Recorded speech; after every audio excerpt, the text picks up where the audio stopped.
Hello, good evening. Earlier in the day, I came across this news about Switzerland, and as I had been interested in the developments in Europe regarding COVID-19 restrictions, in view of the Omicron wave, of course, there's more news. And as you can see up top, I have 1, 2, 3, 4, 5, 6, 7 other tabs open aside from this tab. So this caption on Twitter, where you can only write so much, says Switzerland will lift almost all its coronavirus pandemic restrictions, the government said on Wednesday, as fears waned that a spike in infections fueled by the Omicron variant would overwhelm the healthcare system. So as was expected and had been predicted, generally speaking, that the Omicron variant being more transmissible, but having lower pathogenicity, posing less danger to the general public, we can expect the Omicron wave to go through the whole world through the month of February or latest by March. So already in Europe, they are where they are in the stream of time and events. They have taken actions accordingly. But I'll show you something interesting also. Why don't I tell you right now? You see there's this category that Reuters has created, the Great Reboot. You know what reboot is. Reboot is like restarting your computer or your mobile phone, where you switch it off and you don't power it off all the way, you just give it the command to restart. Or you switch off the power and start it all over again. Excuse me, which gives it a chance to refresh the system. And mind you, the existing system continues. It just gives it a chance to refresh. It's not a new system. It's not an update. It's a good word to use, actually. The Great Reboot. Excuse me. My cough, I felt was better, but I was quiet most of the day as well. So when I was reading to myself, I didn't feel anything. Now that I'm talking, I'm feeling a little bit more. But it is a lot better after taking some cough syrup. So let's read. Zurich, Feb 16 Reuters. Switzerland will lift almost all its coronavirus pandemic restrictions from midnight, the government said on Wednesday, as fears waned that a spike in infections fueled by the Omicron variant would overwhelm the healthcare system. The government said only the requirement to wear masks on public transport and while visiting healthcare facilities would remain in force temporarily after the changes, which end nearly 2 years of restrictions on public life. Excuse me. So, of course, in closed spaces and special circumstances, they're still advising masks to be worn. And let's remember that masking had always more to do with policy than with science. That throughout became clear when there were general mandates given out and less individual discretion. But then on the other side, you must remember there were people who were against all masking from the beginning, saying that it's completely useless regardless of person and situation. And those people were also wrong. So the government was wrong in mandating it, making a general mandate regardless of situation, age, health condition, comorbidities. And the people who were saying that this is totally useless, well, they too were incorrect. So let's read on. The light on the horizon is very visible. President Ignacio Cassis told a news conference in Bern, although he added the government was ready to reimpose curbs if needed. Well, at this point, it's even more clear that it's less about science and almost exclusively about politics. The virus is there. We're learning how to live with the virus, he said. Mandatory 5-day isolation of people who have tested positive will also remain in effect until the end of March.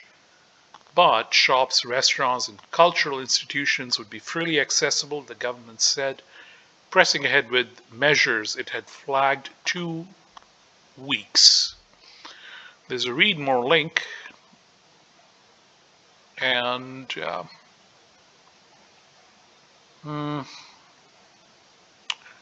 let's just read the last line. The acute phase is over, Health Minister Alain Berset said, but he added Switzerland would maintain vaccination capacity to be on the safe side.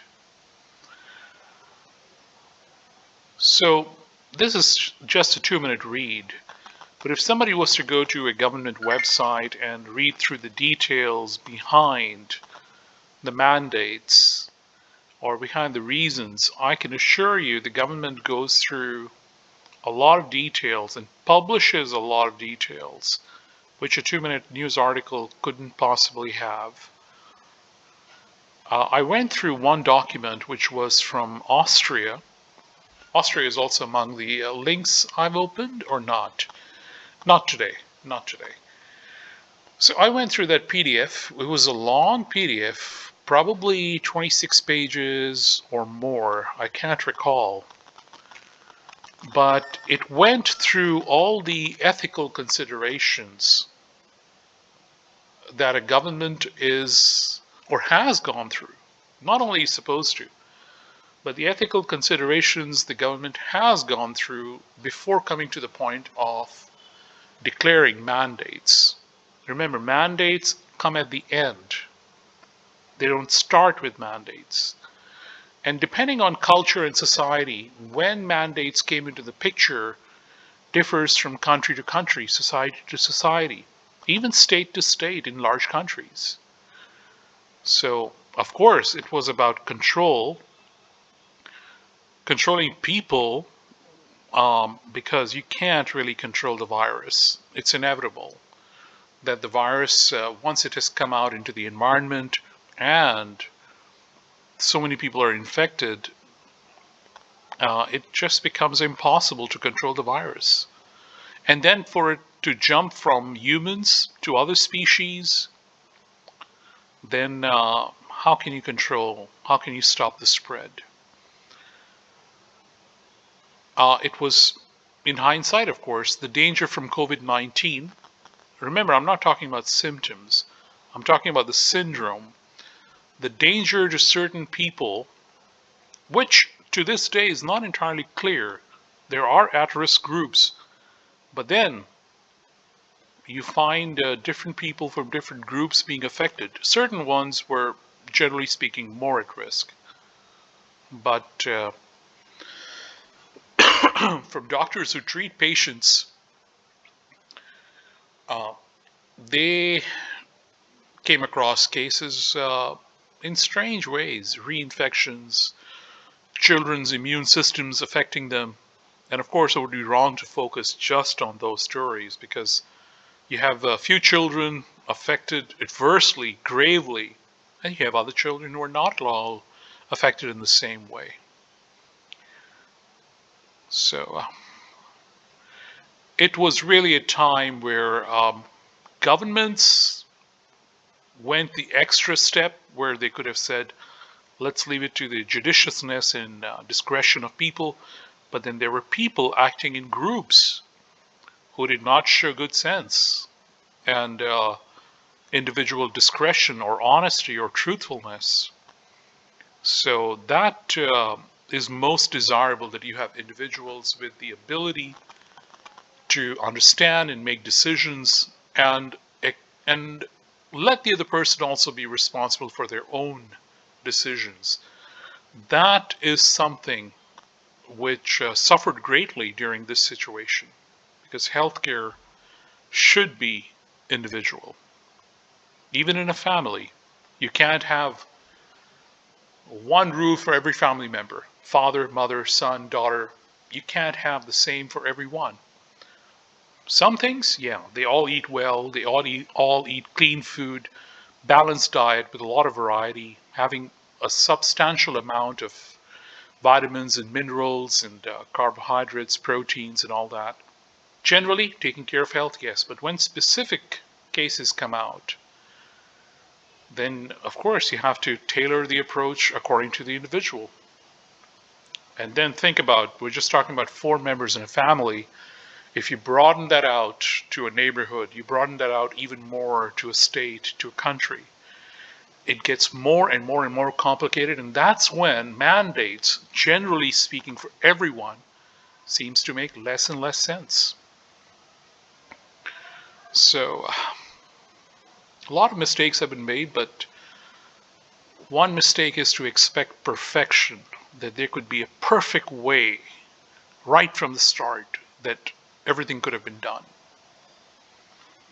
Where I would mention early treatment was one thing. And yes, there were early treatment guidelines also. Contrary to what some people have said, that there was no early treatment guidelines. That is not true. That is not correct. So this one I opened, as you can see, sorry about the deviation. This one, the Great Reboot, as I open the link, it keeps updating. So this one is outside of Europe. It goes to Japan. Japan eases strict border controls, criticized by business educators. Just an information card. Japan will ease border controls imposed to counter the pandemic. Prime Minister Fumio Kishida said on Thursday, softening measures that have been among the strictest imposed by wealthy nations and have been slammed by business and educators. So, now just this caption alone, or just this brief news, there were things Japan did very well. From some other information that I read, of course I don't have the details in front of me, but every country has done some things right, some things wrong. There's no country that did everything right, everything wrong. No country. And how is that possible to do everything right or everything wrong for a country? The case of Israel, this is a different kind of society. Israel drops green pass as Omicron infections wane. A little more detail here. Jerusalem, Feb 17, Reuters. Israel on Thursday dropped a green pass policy requiring proof of vaccination, recovery from COVID-19, or a negative test to enter some public venues, further rolling back restrictions as a wave of infections recedes. The highly contagious Omicron variant of the coronavirus peaked in Israel towards the end of January, with daily cases reaching record highs of some 85,000. But numbers have steadily declined since to around 21,000 by Wednesday.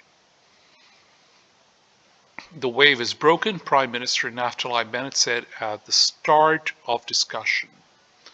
The Green Pass rules had already been cut back on Feb 4. Since then, the digital document had to be shown to gain entry to venues like nightclubs and celebration halls. Israel, with a population of 9.4 million, has logged about 3.5 million coronavirus cases since the start of the pandemic and more than 9,700 deaths. Some experts estimate that up to half the population may have been infected by Omicron. My goodness, how thorough. This story has been refiled to add word "to" in paragraph 6. Okay, well, excuse me. You know, the other thing, if you were keeping up with the events in Israel, that they ordered 5 million doses of Novavax, and then an additional 5 million could be ordered. And production was delayed from Novavax, but they chose for a non-mRNA vaccine for this year after the Omicron variant. Aside from the Pfizer-BioNTech mRNA vaccines that they had been using. I'm not sure if they were using Moderna also, but Israel has been one of the most aggressive countries in terms of vaccination and surveillance. They were one of the first ones alongside China to use electronic surveillance for COVID-19. That was something I read earlier. Of course, that's not mentioned in this article, but you could do a check on that. Now, Germany, again, under the Great Reboot, Germany eases COVID curbs will lift more rules in spring. What is this place? This is Bavarian State Opera House in Munich. Of course, I was looking at the architecture, the interior. Berlin, Feb 16, Germany will ease COVID-19 restrictions as a wave of infections from the Omicron coronavirus variant seems to have passed its peak. Chancellor Olaf Scholz said on Wednesday, but he warned that the pandemic was not over yet. After meeting with the heads of the federal states early on Wednesday, Scholz said Germany was ready to look forward with more confidence regarding COVID-19. After these long 2 years, we deserve that things somehow improve again, and it looks a bit like that's exactly what we have in front of us, Scholz said. Scholz told reporters after the meeting. And here I'm going to read a line. On Wednesday, Germany reported 219,972 new daily coronavirus cases, down 6% compared to the same day last week. The 7-day infection incidence per 100,000 people also dropped to 1,401 from 1,438 on Tuesday. I should read a little bit more. And I'll make a point that is in the back of my mind. In a 3-stage plan, the government agreed to lift restrictions on private indoor meetings for those vaccinated or recovered from the virus in coming days. Checks at non-essential stores or a proof of vaccination or a negative test result will end, but masks will still be required. Now, behind every one of these policies, there is some thinking that has gone through. It's not that it's just what they feel like doing. It seems that way, but if one explores the reasons, one finds that what comes out in the news just in the form of one sentence or a phrase or a small paragraph has a background in it, or background behind it. The other thing I'd like to mention is that what kind of statistics were significant and at what time? At one time, the statistics about how many were infected was very significant. And now also it is significant about infections, but with the higher transmissibility and lower pathogenicity for the general population, the factor that counts more, even ever since the Delta variant, the factor that counts more obviously now is mortality. Morbidity second, but number one, mortality. And that kind of became clearer even earlier last year, or the middle of last year. But the focus on number of infections and how many are vaccinated and how the two were even overlapping. There were vaccinations going on and there were tests for infection going on. And sometimes those vaccinated were also being tested for infection. It was quite confusing. And what kind of tests were being conducted? Not all tests are the same. So people could easily get lost in the complexity of it all, but for the everyday person, what was important was how their life is affected.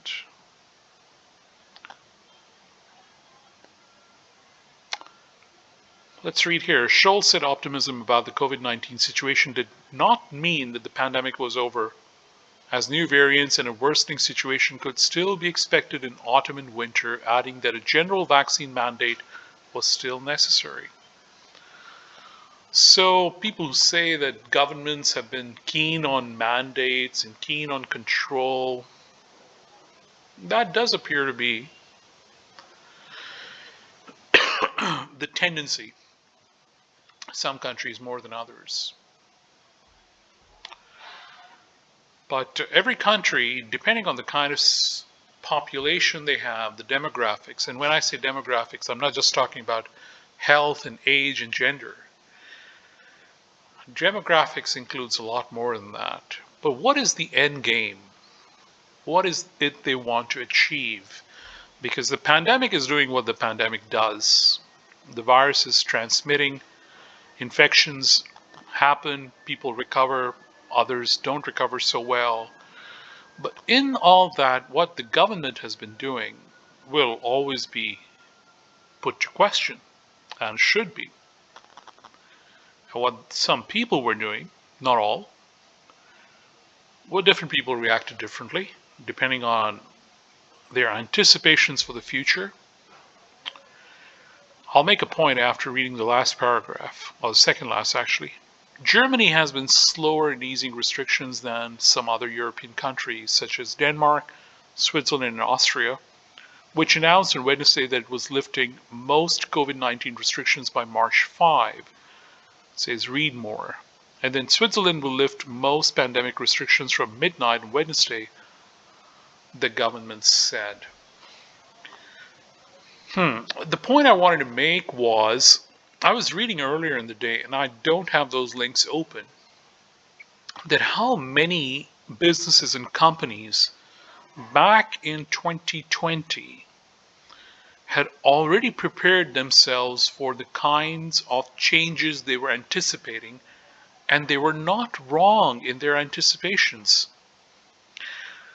And how those industries and those companies and those businesses, of course, depending on the kind of business, the more they have moved to an online model where they utilize the internet for more efficiency, better communication, optimum use of resources, those businesses, especially the technology sector, has done very well. And it's the nature of their business also. But even other businesses, excuse me, which have to be offline, they cannot be completely online. So, like for instance, a restaurant, many restaurants in my area, it's not possible for it to be online. It's not. They have to have daily offline processes going on. But those businesses, those restaurants that modified their method, or they had actually been doing it for a long time, it seems like they were always ready for a time like this. But especially in the last couple of years, they became more geared towards customer experience that was suited to the kind of customer who wasn't going to dine in. And they were not afraid of the rating system. There's a publicly viewed rating system from every portal. And a customer has the freedom to rate and report as they wish. And quite a few of the restaurants here have done very well. Customers have been very happy with their service. There was never a breakdown. There was never even some extended delay. And some companies have improved to the point where it is evident to anyone that they are operating in an optimum way. More employment also. Not the ideal employment. It's not the kind of job somebody would want to keep on doing, but for those who need a job for the time being. A lot of these companies offer jobs to young boys and young men, young women, and just for them to support their families. How long would they be able to do it is a big question mark. But they were willing to do what they could in the time that is right now. So definitely not the ideal thing. But I admire those people who are willing to take up a job and support themselves, support their families. Really admirable. If I put myself in their position and I'm a young 15, 16-year-old, 17-year-old, I did things like that too. But that was a different time, and I admire people who are willing to just take a job and do what needs to be done. And I notice, because I have interactions with such people day in and day out, and I really admire their politeness and their willingness to compromise and just get on with life. Amazing people. Well, again, we're outside of Europe in Vietnam, so we're in Asia. Hanoi, Feb 16, Reuters. Vietnam on Wednesday finalized a plan to fully reopen its borders to foreign tourists from next month as it looks to accelerate its economic recovery and revive a battered tourism sector. The approval is in accordance with the government's new responses to the pandemic, which are adapting safely and flexibly and controlling the virus effectively. I wish they wouldn't say that, but the government said in a statement, controlling the virus. Vietnam will open 3 months earlier than planned, even as coronavirus cases surge. It follows similar reopening steps taken by the Southeast Asian countries like Thailand and the Philippines, where the Omicron COVID-19 variant has caused a recent spike in new infections, but fewer hospitalizations and deaths than previous variants. Singapore resumes border reopening after pause due to Omicron outbreak.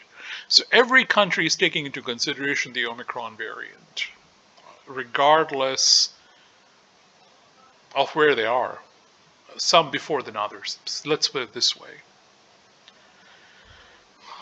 I'll leave the link for this for Singapore. You can read. It's a longer article. But I was going to concentrate more on Europe. That's what the last one is about. This one is actually an interesting story. Belgium permits 4-day week to boost work flexibility post-COVID. So they're saying post-COVID. And I read this article earlier in the day also. What it says is Belgian employees will be able to work a 4-day week after the government on Tuesday agreed a new labor accord aimed at bringing flexibility to an otherwise rigid labor market. I will show you later what it means. It says employees who request it will be able to work up to 10 hours per day if trade unions agree, instead of the maximum 8 now, in order to work 1 day less per week for the same pay. Society in one society, different society, one country, another country. But the way people work, those whose jobs are more internet based or communications based, definitely they have greater flexibility. But I used to wonder even many years ago, long before COVID-19, and I actually gave a recommendation to a friend of mine who works in a bank, and I said, well, every time we have a meeting, you come to my place, and things we discuss, we could easily discuss these things in a video conference or online. And he told me what his schedule was like and how many trips he has to make and how many miles he has to cover in a day. And subsequent to that meeting, I realized that he passed on my feedback to his superiors in the bank. It's a very good bank. And they implemented a very important change that customers who wish to can have their entire meeting done online as a video conference, but the bank would record the entire meeting as evidence, of course, and they would also give the option to the client, if they want to have a face-to-face meeting, then they could have a representative from the bank come to their place, or the client could go to the bank, of course. And any documents that were to be considered could easily be exchanged over email so that everybody's on the same page. So these changes, we did not need a pandemic to implement these changes. Those who were smart started to implement these things years ago, 7, 8 years ago. So when the pandemic hit, it was like, okay, well, there is a curtailing of freedom, of course, and way people work is going to change. But in some ways, those changes are welcome. These changes should have been made. But where one necessarily has to go somewhere, or there are kinds of jobs that require people to physically move from one place to another, of course, we cannot compare internet-based jobs to those kinds of jobs. But I'm very impressed with the way things were handled here, where I am, in New Delhi, India. People were quick to adapt. Here also there were stories about which were more in line with conspiracy theories, and people were skeptical, of course, in the beginning. Why this virus came out of China, and what are these vaccines? How come they have been developed so quickly? What about the risks of getting vaccinated? And of course, in my own friend circle, there were people like that. But as we continue to get more and more informed, we saw that there were so many people, including senior citizens, who were very willing to go ahead and get vaccinated without the need for a mandate. And masking, well, very early on, people started to realize that masking, in the early stages when people were afraid, yeah, they thought, yes, we should wear a mask. It should be mandatory without the government having said that. But slowly, as time went by and people started to notice that the fear started to subside and the rule was still in place, people could say, okay, well, the government has found a way to impose fines on those who are unwilling to wear masks. So those who are unwilling to wear a mask are the kind of rebellious kind of people in society. And not necessarily the most intelligent. Some of them were, some were not. But people began to understand, generally speaking, people began to understand that what is happening right now is also a demonstration of what kind of government we have, what kind of society we have. But good common sense throughout was that there were things that need to be done for a society to keep functioning. And those things continue to happen. In some places, they did not happen as they should have. And there were things that improved. So there were people who made changes, who adapted, and there were improvements. Did bad things happen? Yes, bad things did happen. Were there people who died? Yes, people died, but it was kind of expected given their age, their health condition. It was not a surprise, at least in my local knowledge. Did people suffer adverse events from vaccination? I don't know if you would be surprised to know, or you'd be glad to know. But in my knowledge, in my locality, which is a fairly good sized locality with young people, older people, all kinds of different age groups, and different kinds of health conditions, there was no rumor of anyone facing some serious side effects or adverse reaction to any of the vaccines that were made available. No one. Not in my locality.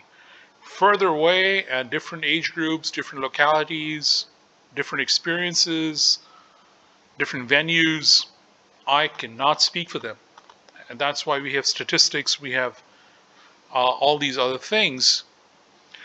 And maybe someday I'll share with you how India went about its vaccination program, which is, in a way, exemplary. Um,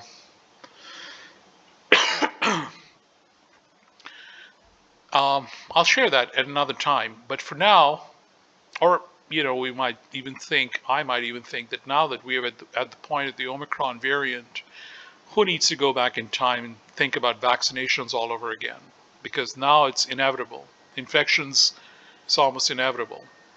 So that depends on my interest, my inclination. But if I want to, I will. So this topic, or this tab, the Great Reboot, it keeps on getting updated. This is the page. I'll leave the link for this. Let me refresh it one more time. Let's see what happens. So the page is still refreshing. And it has these news items. Let's see. Okay, it's refreshed now. So the latest one is still from Japan. So I was thinking if there's any news, it would get automatically added to the news feed on this page. But this is under the Great Reboot, and it's about the economics. Is my general understanding of how this is categorized. So that's all I have to say now. I've covered the news. I was reading myself. I read it for you also. It's going on 36 minutes. That's about all the time I want to spend on this. I'm done with it. Hopefully you're done. Maybe you were done before I am. And this is it. So I'm going to say thank you for your attention. Thank you for your time. And I'm going to say goodbye.